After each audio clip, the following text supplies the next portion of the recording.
தினக்காற்று செய்திகள். மாவட்ட தலைவர் தலைமையில் நடைமுறையில் இருக்கிறது.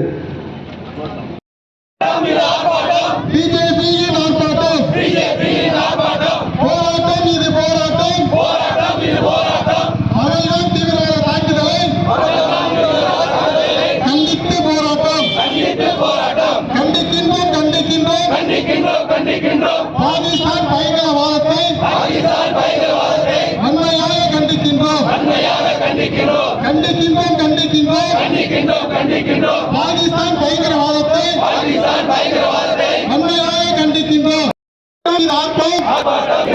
தீவிரவாதி கண்டித்து ஆர்ப்பாட்டம், போராட்டம் இது போராட்டம், தீவிரவாதத்தை கண்டித்து போராட்டம், கண்டிக்கின்றோம்.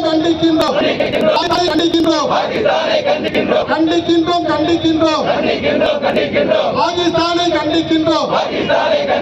தீவிரவாதிகளை கண்டிக்கின்றோம்.